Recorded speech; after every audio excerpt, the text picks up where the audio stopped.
احباب گرامی،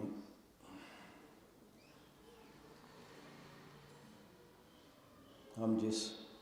دور میں جی رہے ہیں یہ دور اس وقت مغربی تہذیب کا دور ہے، اس کے غلبے کا دور ہے، اس کے نفوذ کا دور ہے۔ اس حد تک کہ ہمارا سانس لینا، ہمارا گفتگو کرنا، ہمارا دیکھنا، اگر ہم خود اس کی نگرانی نہ کریں اور اسلام کو اور اس کی علمی روایت کو نہ سمجھیں تو یہ ممکن ہی نہیں کہ ہم مغرب سے متاثر نہ ہوں، اس کے رہن سہن کے انداز سے، اس کے کھانے پینے کے انداز سے، اس کی گفتگو کرنے کے اسٹائل سے، حتیٰ کہ سوچوں کے اوپر بھی اس وقت مغرب کا قبضہ ہے۔ اور یہ قبضہ، افسوس یہ ہے کہ جس وقت ہم غلام تھے، یقیناً وہ بھی بڑا ہی برا دور تھا جب ہم سیاسی طور پر غلام تھے، جسمانی طور پر غلام تھے، لیکن آج کی غلامی شاید اس غلامی سے بھی بدترین ہے کہ وہ غلامی جس کے جوئے کو انسان مجبوراً پہنتا ہے، وہ شاید ہلکی ہو، آدمی کو اس کا اور قوموں کو اس کا الاؤنس دیا جا سکے، رعایت دی جا سکے، لیکن وہ غلامی کا قدادہ اور وہ غلامی کا جوا کہ جس کو آزاد قومیں، بظاہر اپنے آپ کو آزاد کہنے والی یا آزادی کی غلط فہمی میں مبتلا قومیں، خود اپنی خوشی سے اس طوق کو، غلامی کے طوق کو پہنے تو پھر زیادہ فکر مند ہونے کی بات ہے۔ جس طرح مخلوط تعلیم کا غلبہ ہے، جس طرح انگریزی زبان کا آج غلبہ ہے، اور جس طرح آج ہم اس کے کلچر کو گلے سے لگائے اور لگاتے ہی چلے جا رہے ہیں، اس اعتبار سے تو دیکھیں کہ شاید ہم انگریزوں کے دور میں بھی اتنے زیادہ غلام نہیں تھے۔ وہاں ہمیں اپنی مجبوریوں کا احساس بھی تھا، اور کم از کم یہ احساس بھی تھا کہ ہم غلام ہیں، لیکن آج ہمیں غلامی کا احساس بھی شاید نہیں ہے۔ وائے ناکامی متاع کارواں جاتا رہا اور کارواں کے دل سے احساس زیاں جاتا رہا۔ مسلمان قوم اور ملت اسلامیہ مختلف ادوار میں زوال کا شکار ہوئی ہے، لیکن یہ زوال کی کیفیت ایسی تھی کہ جہاں میں اہل ایمان صورت خورشید جیتے ہیں، ادھر ڈوبے ادھر نکلے، ادھر ڈوبے ادھر نکلے۔ اگر بغداد کو زوال ہوئے ہے 1258 میں، تو 1400 کچھ تک اندلس اسپین اپنی علمی ثقافتی بہاریں دکھاتا رہا ہے، اور جب ادھر زوال ہوا ہے تو اللہ تعالیٰ نے عثمانی ترکوں کو صدیوں تک موقع دیا، اور اگر بغداد زوال پذیر ہوا تھا تو ادھر ہندوستان کے اندر التتمش اور دیگر سلاطین دہلی نے مسلمانوں کی اجتماعیت کو اور ان کی شان و شوکت کو قائم رکھا۔ کبھی مسلمان کسی علاقے کے اندر گرے تو کبھی اٹھے، لیکن یہ مسلمانوں کا ایسا زوال تھا کہ جس زوال کے اندر، زوال کے ہونے کے باوجود یہ پوزیشن تھی کہ وہی قوم کہ جو تاتاریوں کی غلام تھی، جنہوں نے سروں کے مینار تعمیر کیے تھے، جنہوں نے بغداد کی لائبریریوں کی کتابوں کو جلا کے دجلہ کو سیاہ کیا تھا اور مسلمانوں کے خون سے سرخ کیا تھا، وہ اجڑ اور جاہل لیکن یہی تھے کہ ہے آیا یورش تاتار کے افسانے سے، پاسباں مل گئے کعبے کو صنم خانے سے۔ مسلمانوں نے غلام ہوتے ہوئے بھی اپنی بدترین حالت کے باوجود،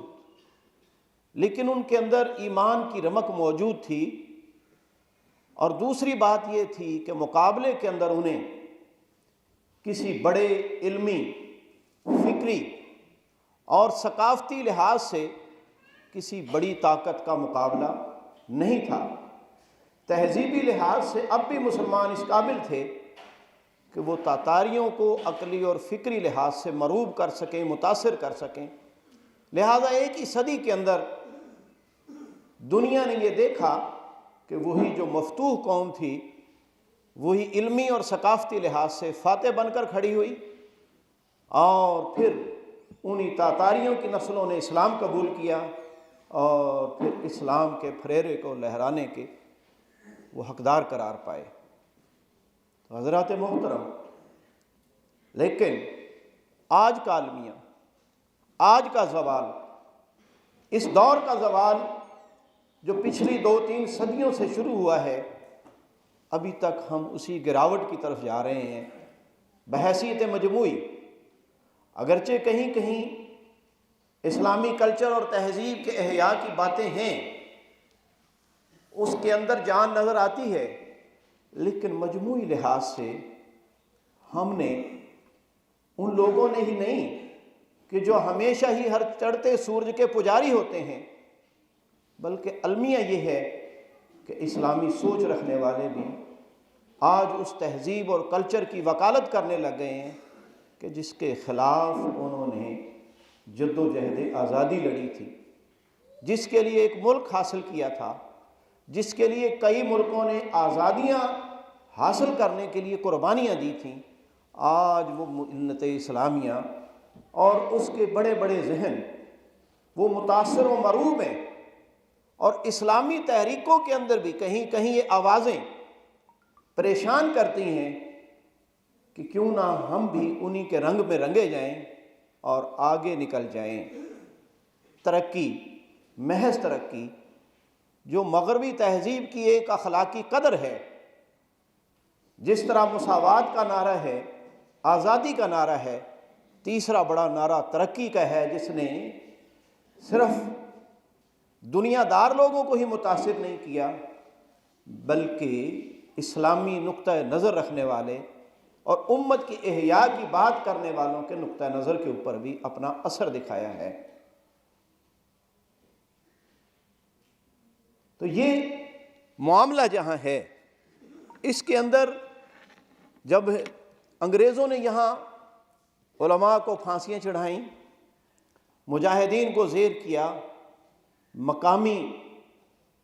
بڑے بڑے وڈیروں کو اور گدی نشینوں کو اپنا ہمنوا بنایا، تو اس وقت جب مسلمان ایک ایسی پوزیشن میں تھے جیسے ابھی 9/11 گزرا ہے اور جس طرح گھبراہٹ طاری تھی، تو اس کے اندر جو اسلام کے ساتھ مخلص تھے، انہوں نے کم از کم یہ کوشش کی کہ ہم اپنی علمی روایت، علمی ورثہ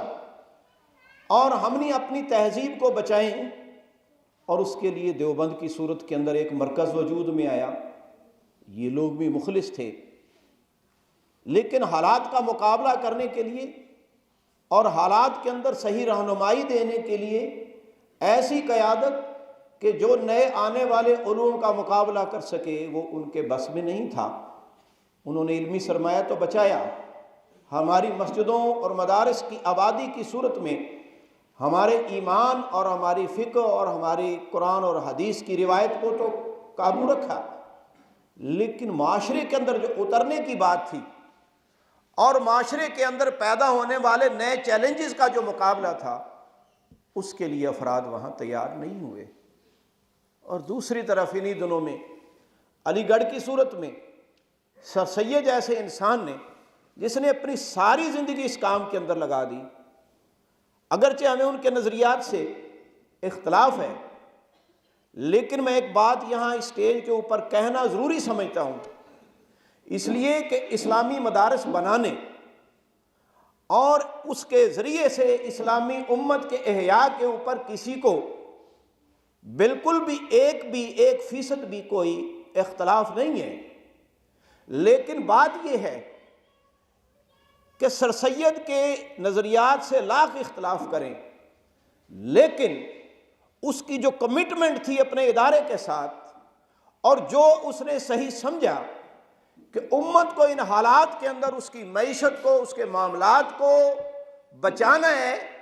سائنس کے ذریعے سے بچانا ہے، نوکریوں کے ذریعے سے بچانا ہے، یا جس طریقے سے بھی، اس کے لیے اس نے اپنی پوری زندگی کھپا دی۔ آج اگر ہم ایسا ادارہ بنائیں تو تھوڑے ہی عرصے کے اندر اگر وہ اجتماعی ادارہ ہوتا ہے تو وہ ناکامی کا صورت میں ہمیں نظر آتا ہے، اور اگر وہ کامیاب ہو رہا ہے تو وہ کاروباری ادارہ بن جاتا ہے۔ جس ارمان کے ساتھ کوئی بھی ادارہ کھڑا کیا گیا آج وہ سارے کے سارے کاروباری بن چکے ہیں۔ لیکن یہ سر سید ہے کہ کوئی بہت بڑا عالم نہیں تھا، لیکن اس نے جو ادارہ بنایا وہ امت کی ملکیت بنا، امت کا ذریعہ بنا، اس کے احیاء کوئی کام کیا یا نہیں کیا، لیکن اس سے اختلاف کے باوجود اس نے اپنی کمٹمنٹ ثابت کی۔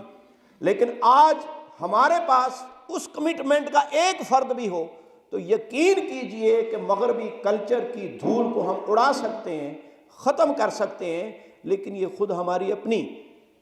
اس بارے میں جب تک کلیئرٹی نہیں، اس وقت تک واقعی یہ جو اتنی یلغار ہے، ایک حملہ ہے، فکری یلغار ہے، علمی یلغار ہے، ثقافتی یلغار ہے، اس کے اندر آج ہم اس قدر اس دھول کے اندر اپنے آپ کو گم کر بیٹھے ہیں کہ اس سے سوچنے کی بات ہے۔ تو اس کا ان دونوں چیزوں کو اکٹھے کرنے کی جو فکر مولانا مودودی اللہ رحمہ نے پیدا کی ہے، آج ہم اس کے پانے کے لیے سوچتے تو ہیں، لیکن عملاً کتنا کر پائے ہیں یہ آج ہمارے لیے غور و فکر کی بات ہے۔ تو حضرات محترم، آج المیہ یہ ہے کہ جس تعلیم کو انگریز نے یہاں نافذ کیا، اور اب بھی بات ہو رہی تھی، اس سے پہلے بھی آپ سن چکے ہیں کہ اسلام کے پیش نظر اور مسلمان ملت کی تہذیب کے اندر تعلیم کا معاملہ کبھی کمرشل نہیں رہا، اور پھر اس کا فوکس تربیت ہے، تزکیہ نفس ہے۔ اس تربیت اور تزکیہ نفس سے یقیناً انگریز کا وہ مقصود نہیں، اس لیے کہ وہ کسی روحانیت کا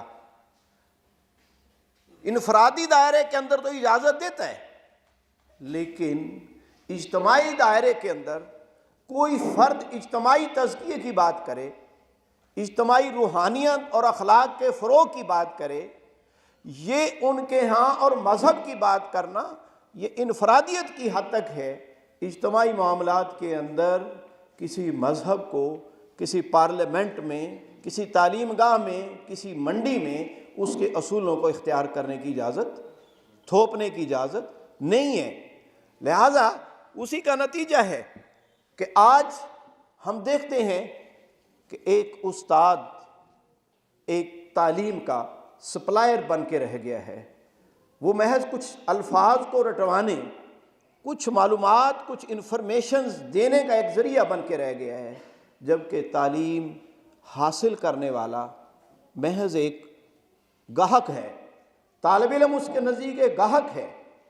اور جس کو وہ پروڈکشن دینی ہے وہ تعلیم ہے، اور وہ تعلیم بھی تربیت سے محروم ہے۔ اس وجہ سے وہ جو اقبال نے کہا تھا کہ تھا ایک زمانہ خدمت استاد کے عوض، دل چاہتا تھا ہدیہ دل پیش کیجیے۔ تھا ایک زمانہ خدمت استاد کے عوض، دل چاہتا تھا ہدیہ دل پیش کیجیے، اور بدلا زمانہ ایسا کہ لڑکا پس از سبق کہتا ہے ماسٹر سے کہ بل پیش کیجیے۔ جب یہ تعلق بن کے رہ گیا کہ آپ اپنا بل بنائیں، آپ زیادہ باتیں نہ کریں، مجھے جو انفارمیشن دی ہے اس کے پیسے آپ وصول کریں اور مجھے فارغ کریں، یہ بے لحاظی، یہ بے مروتی، یہ استاد اور رشتے کا احترام، اس کا اختتام ہونا، یہ ہماری علمی روایت تھی۔ ہماری علمی روایت کے اندر امام شافعی اگر امام مالک کے پاس جاتے ہیں، اس حال کے اندر کہ امام شافعی کے پاس اپنے زادِ راہ کے لیے کھانے تک کا بھی پیسہ نہیں تھا، اور ادھر امام مالک رحمۃ اللہ علیہ جب ان کو خود اپنے ذمے سے کھلا کر جب فارغ کرتے ہیں تو ان کے ساتھ گھوڑے اور خچر اور دیگر سامان ان کو دے کے اپنے گھر کی طرف روانہ کرتے ہیں۔ حضرت امام شافعی اگر امام ابو حنیفہ کے شاگرد سے تعلیم حاصل کرنے جاتے ہیں، امام محمد کے پاس بغداد کے اندر اگر جاتے ہیں تو ان سے نہ صرف تعلیم پاتے ہیں بلکہ ان کے اخراجات بھی ان کے گھر سے ادا ہوتے ہیں، اور جب روانہ ہوتے ہیں تو ان کو تحفے تحائف کے ساتھ رخصت کرتے ہیں۔ یہ جو روایت ہے یہ کوئی ہر جگہ ممکن نہیں، اگرچہ تعلیق مقرر ہونا گھروں کے اندر پڑھانے والے کے لیے تو تھا، لیکن اس وقت سارا فوکس استاد سینٹرک تھا، سارا نظام ہی استاد سینٹرک تھا۔ استاد کسی جنگل میں بیٹھا ہے، کسی دیہات کے اندر بیٹھا ہے، اس کی شہرت ہے اور لوگ جوگ در جوگ اس کے پاس جا رہے ہیں اور اس سے سیکھ رہے ہیں، لیکن اب یہ تبدیل ہوا کہ اب یہ ہاتھ ادارے کے اندر آ گیا، اور ادارے بھی آج سے 30-40 سال پہلے تک، 50 سال پہلے تک جو کوئی پرائیویٹ ادارہ بناتا تھا اس کی پوزیشن یہ ہوتی تھی کہ کم از کم اس کو ذوق ہوتا تھا، کوئی شوق ہوتا تھا، وہ اپنا رزق بھی اس میں سے نکالتا تھا، لیکن وہ اس وجہ سے اس طرف آتا تھا کہ اس کے پڑھنے کا ایک ذوق تھا۔ لیکن اب یہ تبدیلی ہو گئی کہ وہ جو خود میٹرک نہیں کر سکا لیکن اس کو سیاست کرنی آتی ہے، اس کو تعلقات بنانے آتے ہیں، اس کو کاروبار کرنا آتا ہے، اب وہ لوگ آ گئے کہ جو کاروبار کے مقصد کے ساتھ آئے، بالکل ایسے ہی کہ جیسے فیکٹری چلائی جاتی ہے اور اس سے کتنی پروڈکشن لینی ہے اور کس کس انداز سے اور کس طرح کے ایڈورٹیزمنٹ کے ذریعے سے لینی ہے، وہ چیز آ گئی، اور اس کا نتیجہ یہ ہے کہ پھر طالب علم بھی وہی آتا ہے کہ جو سمجھتا ہے کہ یہاں پیسے دینے ہیں اور پیسے کے ذریعے سے ایک پرزہ لینا ہے، ایک ڈگری حاصل کرنی ہے، اور ایسی ہی ہزاروں ڈگریاں ہیں جو نوجوان گلے میں لٹکائے پھرتے ہیں، یہ ڈگریوں کے گتے اٹھائے پھرتے ہیں، اور ان گتوں کے ساتھ اس کے کردار میں، اس کے زبان و بیان میں، اس کی فکر میں، اس کے اخلاق میں کوئی بھی تبدیلی یا کوئی بھی تعلیم کا اثر ہمیں دکھائی نہیں دیتا ہے۔ تو اس کی وجہ یہی ہے کہ جو اقبال نے بھی کہا کہ وہ علم نہیں زہر ہے احرار کے حق میں، آزاد لوگوں کے حق میں وہ چیز زہر ہے، وہ علم نہیں ہے کہ جس علم کا حاصل ہے جہاں میں 2 کفے جو، یعنی 2 مٹھی جو مل جائیں کھانے کے لیے، جس علم کا حاصل یہی ہو تو وہ در حقیقت قوموں کے لیے زہر بن جاتا ہے۔ اسی لیے اقبال نے کہا کہ عصر حاضر ملک الموت ہے تیرا جس نے، عصر حاضر ملک الموت ہے تیرا جس نے، روح کی قبض تیری دے کے تجھے فکر معاش۔ آج ہمارے اکثریت کے ذہن فکر معاش سے باہر آ ہی نہیں سکتے۔ قوم کے بارے میں سوچنا اور قوم کے علاوہ تہذیب اور کلچر کے بارے میں سوچنا اور اپنی روایات اور اپنی اقدار کے بارے میں سوچنا، یہ تو بہت دور کی بات ہے۔ اور پھر اگلی چیز جو اس وقت ایک بھیڑ چال ہے اور جس کو ہم بڑی خوشگوار نظروں سے دیکھتے ہیں، للچائی نظروں سے دیکھتے ہیں، وہ یہ ہے کہ ہمارے بچے کو باہر کا اسکالرشپ مل جائے، باہر جانا نصیب ہو جائے، اس کو آسٹریلیا کا ویزا لگ جائے، اس کو انگلینڈ میں پڑھنا نصیب ہو جائے، اور کیا بات اگر امریکہ کی یونیورسٹی میں کسی کالج میں داخلہ ہو جائے۔ یہ جو ابراڈ کا ایک بھوت سوار ہے، تو یہ کیا وہ بچے جو ایف ایس سی کیے ہیں یا جو ابھی 10-12 سال کی تعلیم سے فارغ ہوئے ہیں، بلکہ میں یہ کہوں کہ جس حال کے اندر ہمارے اداروں کا ہے، اگر انہوں نے 16 سالہ تعلیم بھی مکمل کر لی ہے، کیا وہ اس قابل ہیں کہ جب وہاں وہ اس قوم کے اندر جائیں تو وہ اپنے نظریات، اپنے افکار کے اوپر قائم رہ سکیں، یا کہ وہ ان کا علم سیکھیں گے؟ وہاں سے 4 پیسے تو ضرور حاصل کریں گے، لیکن سوال یہ ہے کہ بحیثیت قوم، بلکہ بحیثیت افراد، کیا میرے بچے جو وہاں سے پڑھ کے آئیں گے وہ میرے بچے ہوں گے، میری قوم کے نونہال ہوں گے، یا کہ وہ کسی اور کے خدمتگار بنیں گے؟ حتیٰ کہ خود ہمارے ہاں جو بڑے بڑے سکولز 30-30 40-40 ہزار ماہانہ فیس لے رہے ہیں، کیا وہ ہمارے لیے وہ افراد تیار کر رہے ہیں، یا کہ ہمارے معاشرے سے باغی افراد تیار کر رہے ہیں، ہمارے معاشرے کے اندر اپنے لیے گھٹن محسوس کرنے والے افراد تیار کر رہے ہیں؟ تو اس میں کوئی، اگر ان کو کوئی ترقی نصیب بھی ہوتی ہے، وہ 4 پیسے بھی لے آتے ہیں، زر مبادلہ کی ہمیں زیادہ فکر ہے، یہ بھی ہو جائے گا، لیکن سوال یہ ہے کہ وہ جو کہا تھا کہ کی مسلمان ترقی جو فرنگی بن کر، کی مسلمان ترقی جو فرنگی بن کر، یہ فرنگی کی ترقی ہے، مسلمان کی نہیں۔ سوال تو یہ ہے کہ آج جو ہماری نسلیں تیار ہو رہی ہیں، جو اعلیٰ تعلیم حاصل کر رہی ہیں، وہ اس قوم کی تعمیر و ترقی میں ان کا خون پسینہ اور ان کا خون جگر استعمال ہوگا، یا کہ کسی اور کے لیے استعمال ہوگا؟ تو اقبال نے اسی لیے کہا تھا کہ شریک حکم غلاموں کو کر نہیں سکتے، خریدتے ہیں فقط ان کا جوہر ادراک۔ یہ جو ہماری برین ڈرین ہو رہی ہے، ہمارے برین کو وہ خرید رہے ہیں، ہمارے جوہر ادراک کو خرید رہے ہیں، تو اس کے خریدنے سے ترقی ان کی ہونی ہے، ہماری نہیں ہونی۔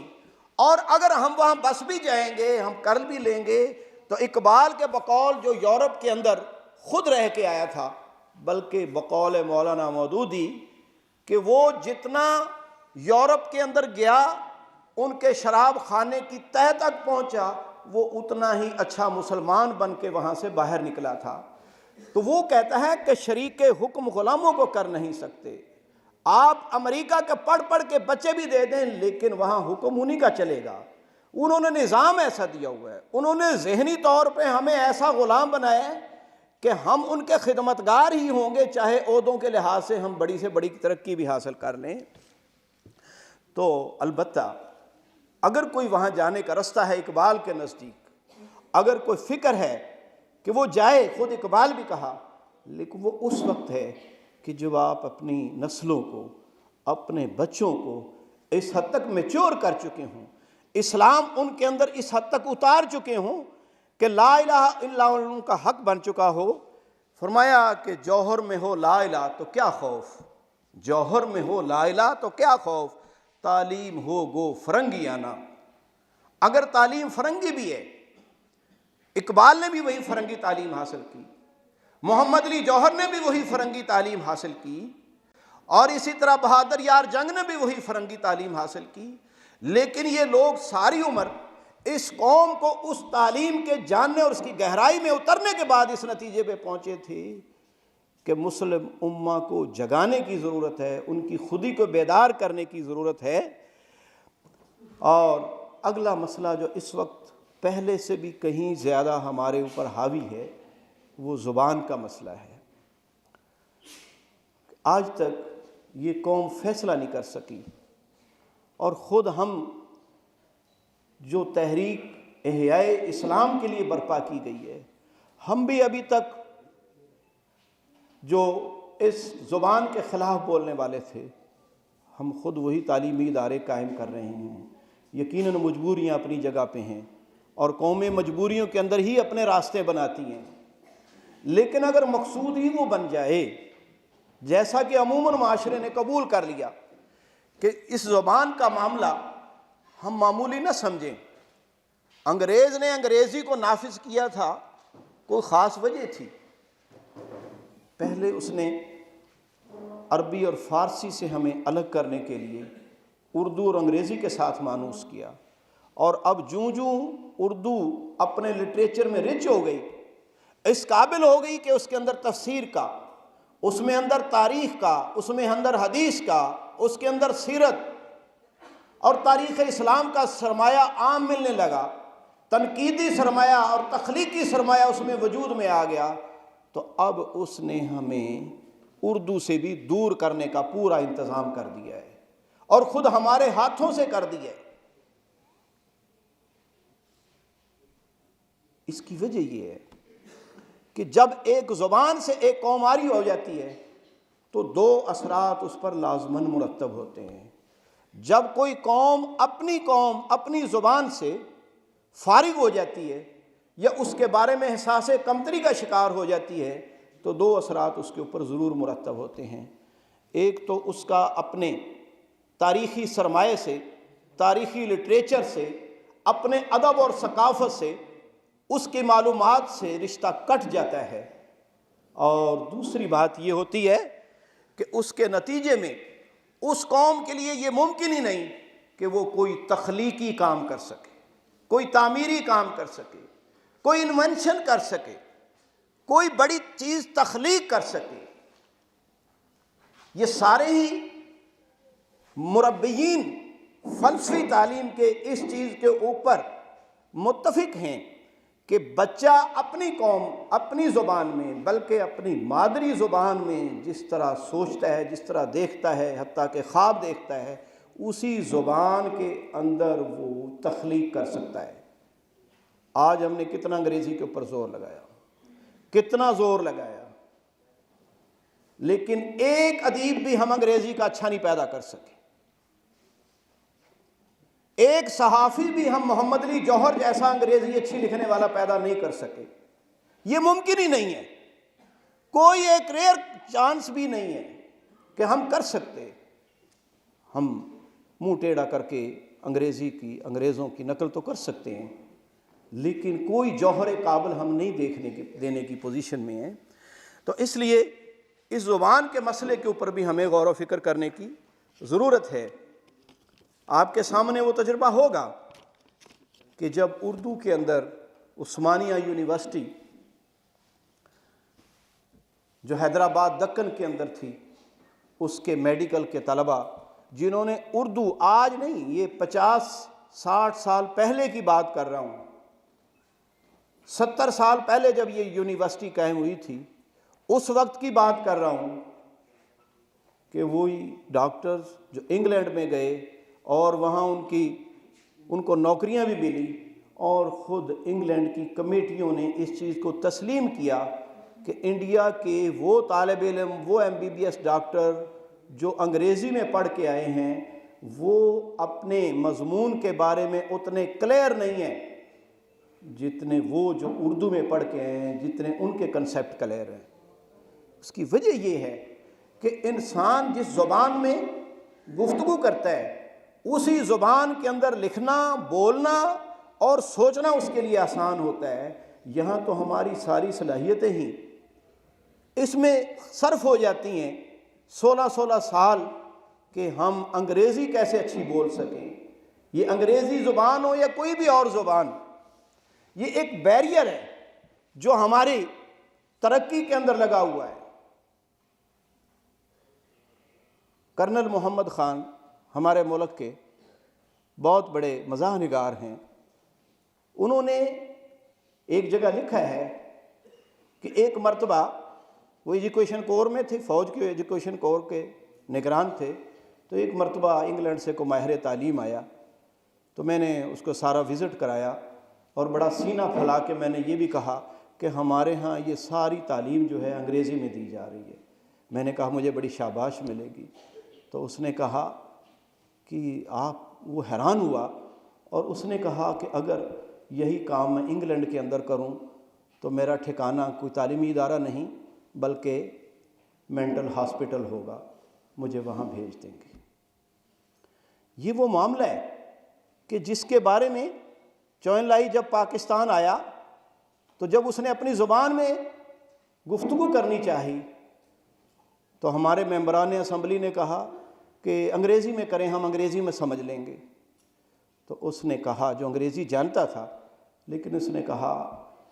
کہ چائنا کی قوم گونگی نہیں ہے، اس کی اپنی ایک زبان ہے۔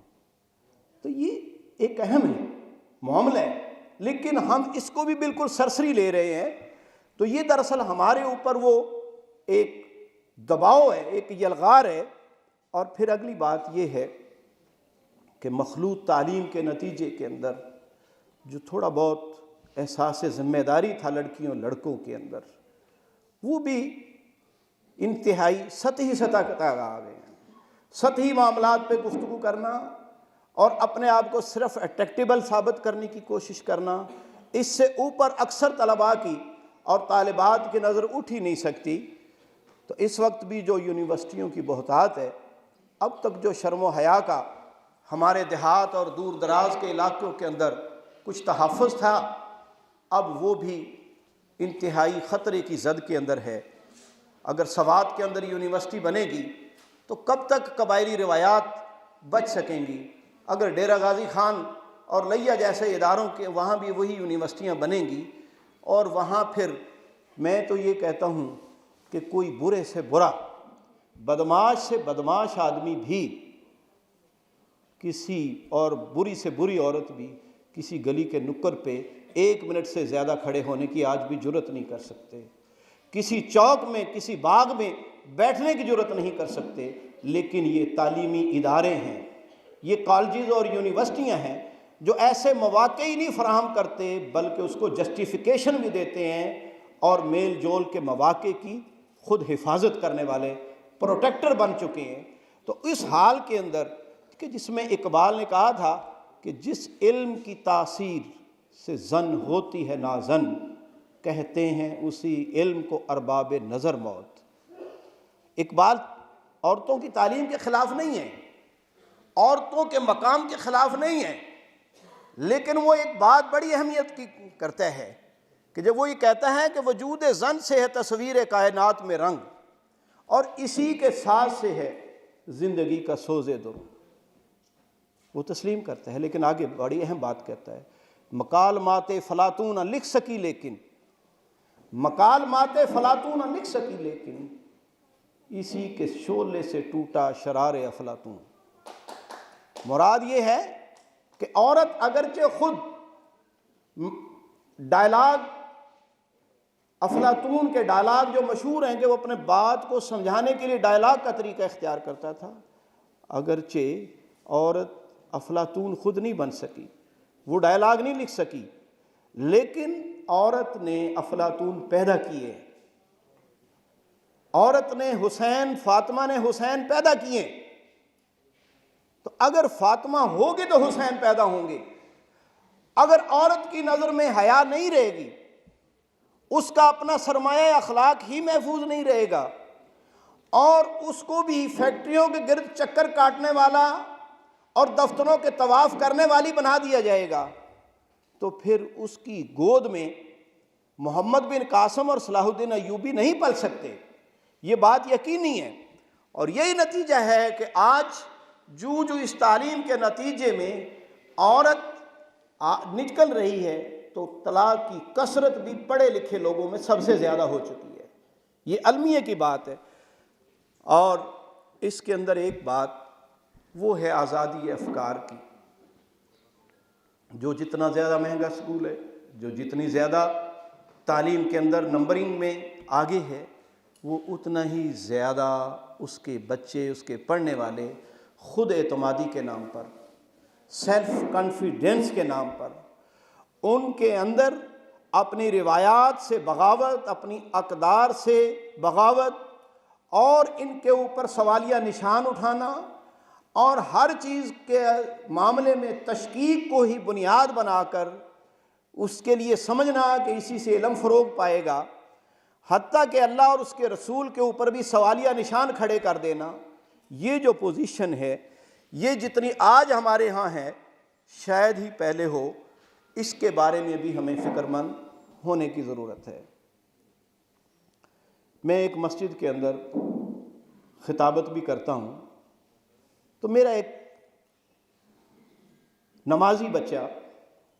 جو اسکول دور سے میرے سامنے بیٹھتا تھا اور اب یونیورسٹی سے بھی فارغ ہو چکا ہے، اور اس کو بڑا نئی نئی معاملات کے اندر جاننے، اور ایم فل اسلامیات بھی کر رہا ہے، اور ٹیکنالوجی کے اندر بھی اس نے بی ایس وغیرہ مکمل کیا ہوا ہے اور ایم فل بھی کیا ہوا ہے۔ اس نے مجھے یہ بات بتا کے حیران کر دیا کہ آپ کی مسجد کے علاقے میں، جوہر ٹاؤن کا یہ علاقہ آپ کے قریب ہی ہے، بڑے ملے جلے لوگ رہتے ہیں، کھاتے پیتے لوگ بھی ہیں اور مڈیاکر قسم کے لوگ ہیں۔ یہ میں یہاں کی بات کر رہا ہوں، کسی بہت زیادہ ایسے علاقے کی جو آزاد خیال ہو اس کی نہیں بات کر رہا، جہاں مذہب کی غرب بھی ہے۔ اس نے مجھے یہ بات بتا کے حیران کر دیا کہ یہ لوگ جو آپ کی مسجد میں بڑے بڑے پہلی صف کے اندر بیٹھے ہوتے ہیں آپ کا تقریر سننے کے لیے، یہ اگلی صفوں میں جو بیٹھے ہوتے ہیں، میں ان کے بچوں کو جانتا ہوں، اور ایسے 200 بچوں کو جانتا ہوں اس علاقے کے اندر میں کہ جو ایتھیسٹ ہو چکے ہیں، ملحد ہو چکی ہیں، خدا کے بارے میں مجھ سے بحثیں کرتے ہیں، حضور صلی اللہ علیہ وسلم کی سنتوں کے بارے میں بالکل باغیانہ باتیں کرتے ہیں۔ اتنے لوگ ہیں اور ہمیں قریب کے حالات کی بھی خبر نہیں ہے۔ ہمارے ساتھ ہمارے دروس قرآن کے اندر آج کتنے نوجوان ہوتے ہیں جمع اور کتنے بوڑھے جمع ہوتے ہیں، اس ریشو سے ہی ہمیں اندازہ ہو جانا چاہیے کہ ہمارے بچوں کے اوپر کس طریقے سے یلغار ہے۔ تو حضرات محترم اور خواتین اسلام، یہ جو فکری یلغار ہے، اقبال کے الفاظ میں اگر کہیں کہ آزادی افکار سے ان کی تباہی، آزادی افکار سے ہے ان کی تباہی، رکھتے نہیں جو فکر و تدبر کا سلیقہ۔ ہو فکر اگر خام تو آزادی افکار، انسان کو حیوان بنانے کا طریقہ۔ اگر ہم فکر کو پختہ نہیں کریں گے، اپنی اقدار سے اس کو نہیں جوڑیں گے، اسلامی روایات کی جو پختگی ہے وہ اس کے ذہن کے اندر راسخ نہیں کریں گے، تو پھر یاد رکھیے کہ پھر آزادی افکار سے کوئی ترقی تو ملے نہ ملے، لیکن ہمارے بچے جو ہے ہمارے ہاتھوں سے نکل جائیں گے۔ اقبال کے بقول کہ مدرسہ عقل کو آزاد تو کرتا ہے، چھوڑ جاتا ہے خیالات کو بے ربط و نظام۔ اس حالت کے اندر آج آئیے ہم یہ سمجھیں کہ بحیثیت استاد، بحیثیت تعلیم کے دینے والے کے، آج ہماری ذمہ داری کیا بنتی ہے۔ تو اس آخری حصے میں ہم یہ جاننے کی کوشش کریں۔ پہلی بات یہ ہے کہ جس کو میں ضروری سمجھتا ہوں کہ جب اتنی یلغار ہے، صرف ہم تعلیم گاہ سے ہی ہمارا بچہ نہیں متاثر ہوتا، وہ ہوٹل سے بھی متاثر ہوتا ہے، وہ گھر کے ماحول سے بھی ہوتا ہے، وہ میڈیا کے اندر زندگی گزار رہا ہے، موبائل اس کے 24 گھنٹوں ہاتھوں کے اندر ہے۔ اس ساری پوزیشن کے اندر کس طرح اس کو بچانا ہے، اس کے لیے پہلی بات تو استاد کے لیے یہ جاننا ضروری ہے کہ اس کو معلوم ہو کہ اسلام کیا ہے اور غیر اسلام کیا ہے۔ اگر اس کو یہی معلوم نہیں تو وہ کس طرح مقابلہ کرے گا؟ اگر بچے کے ذہن میں یا بچی کے ذہن میں اللہ کے رسول کے بارے میں وہ لٹریچر جو انگریزی میں لکھا ہے، جو ہم لٹریچر سیرت کا پڑھیں، اردو میں پڑھیں گے تو اس میں کچھ اور رنگ ہوگا، لیکن انگریزی میں جو آیا ہوا لٹریچر ہے اس میں پڑھیں گے تو اس میں وہ تشکیک، وہ ذہنی سوالات وہاں موجود ہوں گے کہ جو ایک کچے ذہن کو خراب کرنے کے لیے کافی ہیں۔ حضور صلی اللہ علیہ وآلہ وسلم نے 4 سے زیادہ شادیاں کیوں مردوں پہ اتنی، اور مردوں کو 4 کی اجازت کیوں دی؟ حضور صلی اللہ علیہ وسلم نے جنگیں کیوں لڑیں؟ یہی اس کے لیے کافی ہے کہ اس کے ذہن کو خراب کرنے کے لیے۔ اگر اس کو یہ بتایا ہی نہ جائے کہ وہی اللہ کے رسول ہیں کہ جنہوں نے اپنے سے بڑی عمر کی عورت کے ساتھ ابتدائی اور بھرپور جوانی کا دور 50 سال کی عمر تک کسی اور عورت سے شادی نہیں کی، جبکہ عرب کے معاشرے کے اندر لوگ 100 بیویاں بھی رکھ لیتے تھے، لیکن جواب پڑھا نہیں ہوگا تو کیسے جواب دے گا؟ ہمارے استاد ہیں، وہ فرماتے ہیں، ایجوکیشن یونیورسٹی کے اندر پڑھاتے تھے، وہ کہتے ہیں کہ اساتذہ کا، خواتین کا اور مردوں کا ایک ریفریشر کورس تھا، تو ایسے ہی ربیع الاول کا مہینہ تھا، میں نے پوچھا کہ آپ میں سے سیرت کی کوئی کتاب کس کس نے پڑھی ہے، ذرا ہاتھ کھڑا کریں۔ کوئی ایک بھی ہاتھ کھڑا نہیں ہوا، ایک بھی ہاتھ کھڑا نہیں ہوا۔ میں نے کہا کسی نے سیرت کی کسی کتاب کو دیکھا ہو، نام سنا ہو؟ ایک ہاتھ صرف کھڑا ہوا۔ وہ کیا ہے؟ جس سیرت النبی ہے، کس کی ہے؟ شبلی نعمانی کی ہے۔ یہ پوزیشن تھی۔ اگلے دن میں سیرت کی، حدیث کی کتابیں لایا، میز کے اوپر رکھ دیں، اور پھر میں نے بچوں کو کہا، یعنی 40 سالہ بچوں کو میں نے کہا،